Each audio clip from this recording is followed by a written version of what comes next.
Asdiqa, salam alaikum, bonjour ou bonsoir les amis, j'espère que vous allez bien, partout où vous vous trouvez, en tout cas c'est ce que je vous souhaite et pour le meilleur.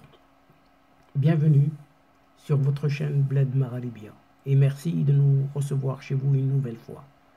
Aussi, je vous demande de bien vouloir vous y abonner, de faire abonner vos connaissances, vos proches, afin de recevoir le plus rapidement possible les dernières nouvelles de votre chaîne. Cette 217e vidéo vous propose ce qui fait débat habituel, c'est-à-dire ce qui fait la petite discussion à chacune de nos rencontres. Comme vous le savez, le CQFD décortique, analyse, vérifie, vous amène des nouveautés concernant cette actualité nord-africaine. Et pour vous la résumer, pour vous la servir très brièvement, très modestement également, en quelques petits mots. Et le CQFD de cette séance se consacre à ce constat, oui, ce constat très bizarroïde de tous ces médias inféodés au pouvoir algérien. Et c'est maintenant autour des hommes politiques, oui, des hommes politiques qui se sont passés le mot, pour dénigrer cette fois-ci, eh bien, non, pas le Maroc, mais la Banque mondiale. En effet, il paraît que cette Banque mondiale serait manipulée, mais par le Maroc, selon l'Algérie, qui déplore via ses chefs de la haute sphère la vérité de ce rapport. Oui, la vérité qui n'en est pas une apparemment pour eux. Après avoir impliqué le Maroc la semaine dernière déjà, en critiquant un rapport de la Banque mondiale sur la pauvreté en Algérie, eh bien cette agence de presse officielle algérienne, cette APS, à la botte du pouvoir pour la servir, assure désormais apporter la preuve. Oui, cette APS apporte la preuve définitive que le dit rapport de la Banque mondiale aurait été réalisé sur orientation du palais royal marocain. Attention, attention. Et en toute urgence, oui, en toute urgence, maintenant, récemment, pas plus tard que la veille, la Banque mondiale rappelle à l'ordre cette presse algérienne justement aux ordres dans une mise au point que nous détaillerons un peu plus loin. Et donc, chers amis, plus d'une semaine, oui, plus d'une semaine après ce rapport de la Banque mondiale sur la pauvreté en Algérie, les médias et les officiels algériens ne parviennent toujours pas à digérer ni à tourner la page. Et ainsi, après avoir fustigé à la fois le report et l'institution financière même, en impliquant une fois de plus, oui, une fois de plus, le Maroc bien entendu, les médias algériens ont lancé cette semaine, toute cette semaine qui vient de passer, une nouvelle campagne pour attaquer, eh bien, le rédacteur de ce rapport.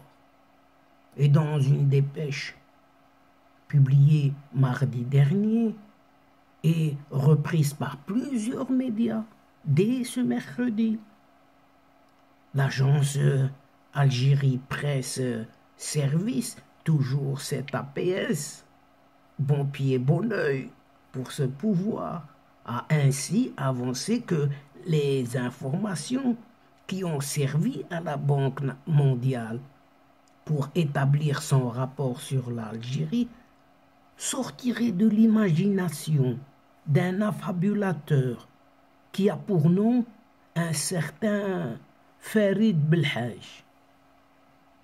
Et Farid Belhaj, il occupe le poste de vice-président de la Banque mondiale en charge de la région MENA. MENA, en anglais Middle East and North Africa, Moyen-Orient et Afrique du Nord.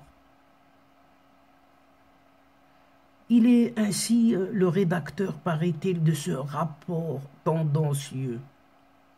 Poursuit toujours cet APS, tout en prétendant détenir la preuve, oui, la preuve définitive du caractère mensonger de ce rapport de l'institution financière.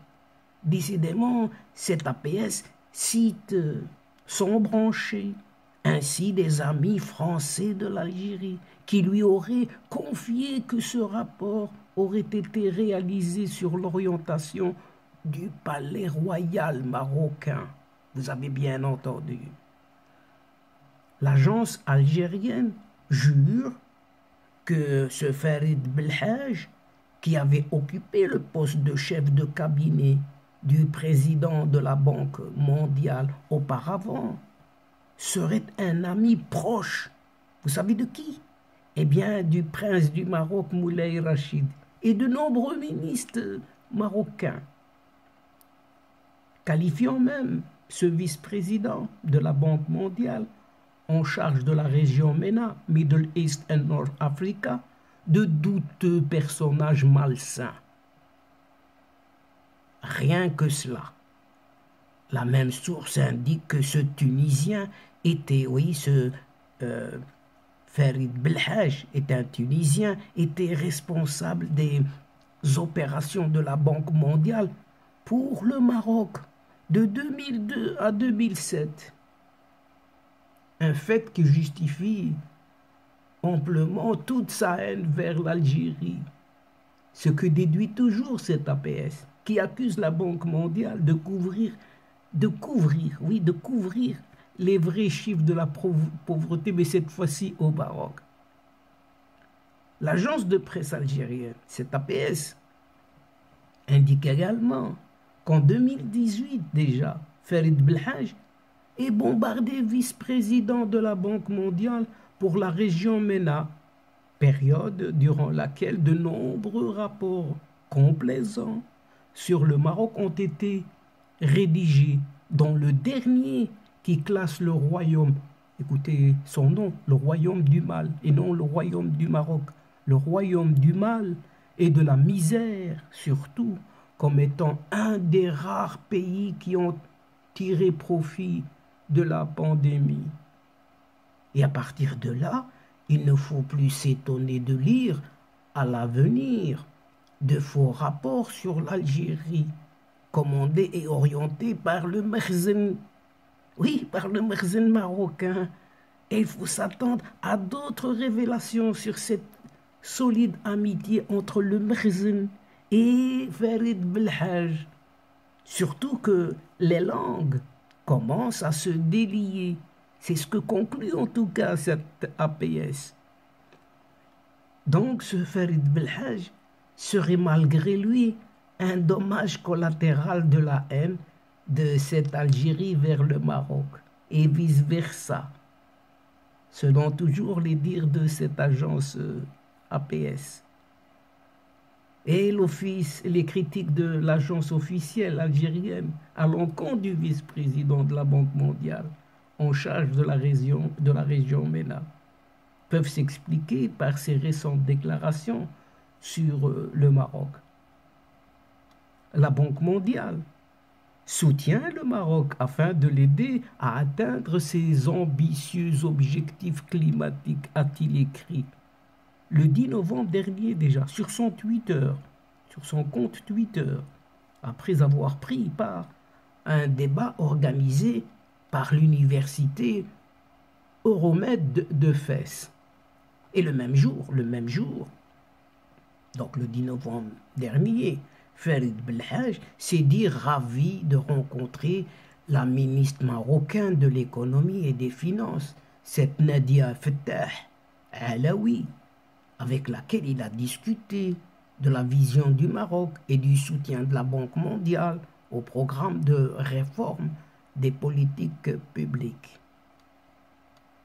Un jour plus tôt, donc avant ce jour, un jour plus tôt, ce vice-président a rencontré également le chef du gouvernement une occasion pour le responsable de l'institution financière d'évoquer avec Aziz Akhnouch le soutien de la Banque mondiale aux réformes ambitieuses du Maroc.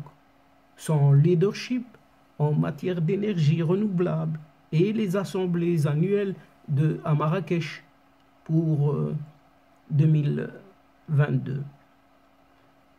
Pourtant, les accusations de partialité visant Farid Belhaj sont injustifiées, totalement injustifiées, puisque le responsable reste critique, même lorsqu'il s'agit de son propre pays.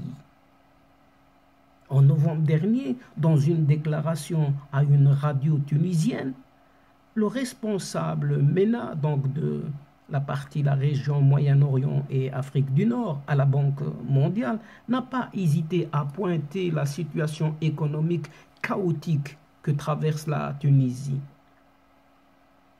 Et il a déclaré, c'est une situation chaotique qui suscite une grande inquiétude. Et la trajectoire de son évolution est imprévisible, avait-il précisé à ce moment. Des propos durs, oui, des propos durs contre son propre pays et qui rappellent le rapport de la Banque mondiale visant même cette Algérie. Et encore faut-il rappeler que le rapport contesté par cette APS et par ce régime algérien, par cette même Algérie, affirmant dans l'une de ses pages que le taux de pauvreté, écoutez bien, le taux de pauvreté multidimensionnel de l'Algérie est de 1,4%, est meilleur que celui de ses voisins régionaux.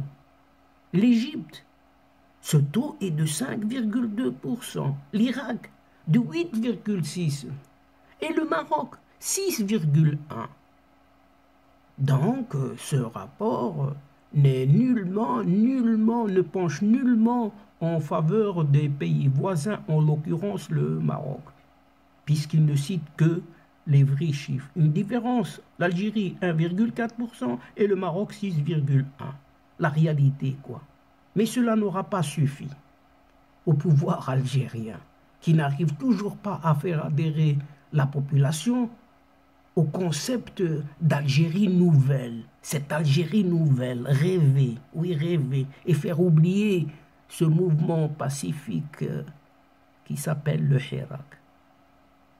La réaction épidémique à ce rapport critique et la fuite en avant, ordurière par ailleurs, vis-à-vis du responsable de la Banque mondiale, ne sont que le reflet du malaise politique très profond en Algérie. Et de plus, ce présupposé président du Conseil de la Nation, ce vieillard malade, qui a perdu toute la raison, pour ne pas dire qu'il vit sa période ou sa dernière période Alzheimer, ce Saleh Roul a démenti ce jeudi dernier les informations que contient le dernier rapport de la Banque mondiale sur l'Algérie en affirmant que ces chiffres, les chiffres de ce rapport sont erronés, a tout simplement pointé du doigt, si ce n'est de son cerveau en panne.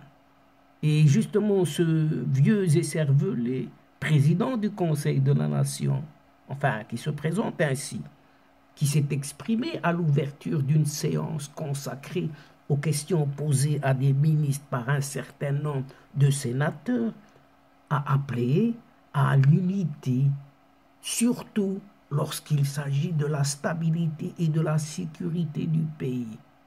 Et mardi dernier, déjà, l'agence officielle algérienne, cette agence APS toujours, est revenue avec des détails précis sur les commanditaires de ce rapport, comme nous venons de le voir en détail auparavant.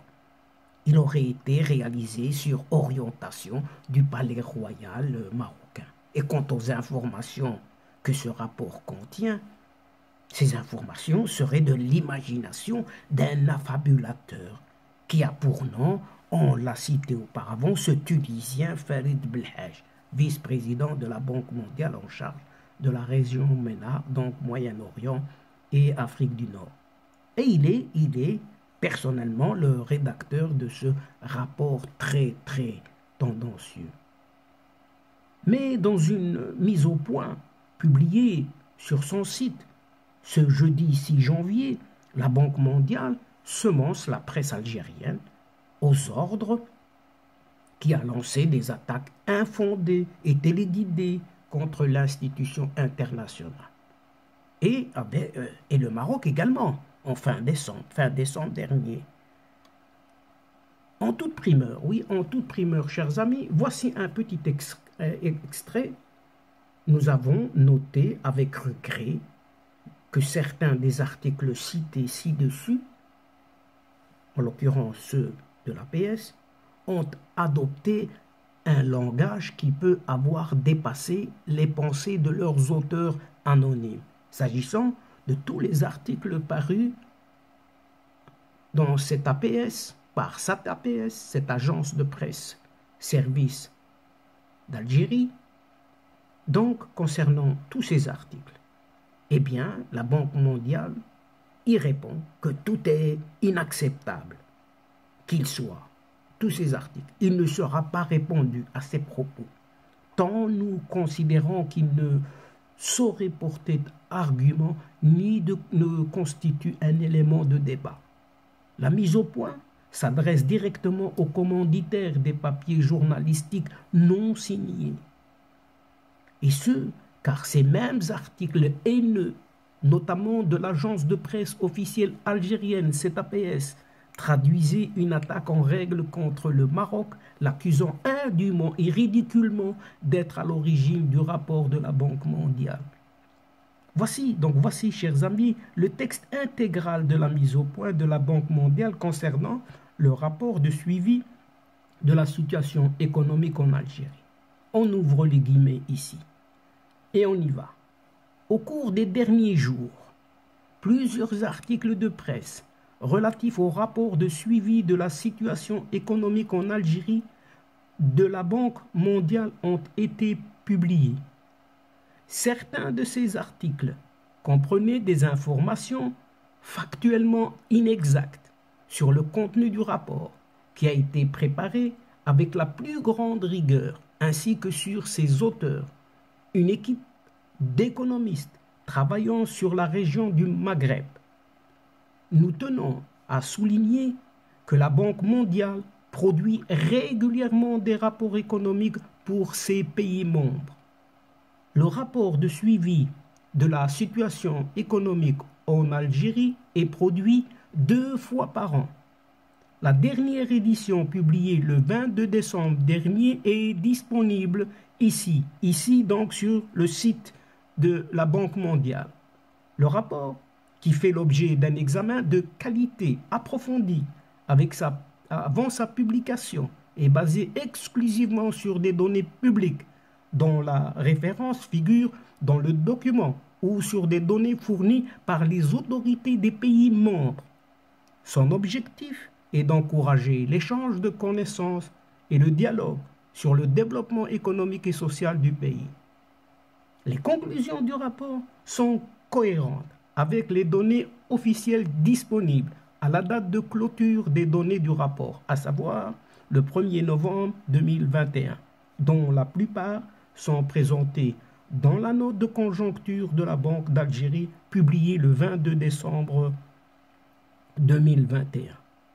Nous avons noté avec regret que certains des articles cités ci-dessus, c'est-à-dire par l'APS, ont adopté un langage qui peut avoir dépassé les pensées de leurs auteurs anonymes. Tout inacceptable qu'il soit, il ne sera pas répondu à ces propos, tant nous considérons qu'il ne saurait porter argument, ni ne constitue un élément de débat. Le groupe de la Banque mondiale est une institution internationale de développement composée de pays membres qui s'est fixé comme double objectif de mettre fin à l'extrême pauvreté et de promouvoir une prospérité partagée. L'Algérie membre apprécié du groupe de la Banque mondiale et représenté au conseil des administrateurs de la banque. Le personnel et la direction du groupe de la Banque mondiale servent uniquement les objectifs de l'institution. Et fermons ici les guillemets, chers amis. Et donc, chers amis, c'est ici que prend fin cette séquence, tout en prenant congé de vous. Mais nous espérons vous retrouver très bientôt, avec plaisir. Merci pour votre participation, sans oublier d'aider votre chaîne et de nous aider mutuellement en vous y abonnant et de faire abonner vos connaissances afin d'y être informé rapidement. Mais n'oubliez pas surtout de partager autour de vous les séquences vidéo. Pour moi, il ne me reste plus qu'à vous dire au revoir les amis. Al-Asdiqa, salamu alaikum wa rahmatullahi wa barakatuh. À la prochaine fois et à bientôt. إلى اللقاء في حصة أخرى إن شاء الله. مع السلامة.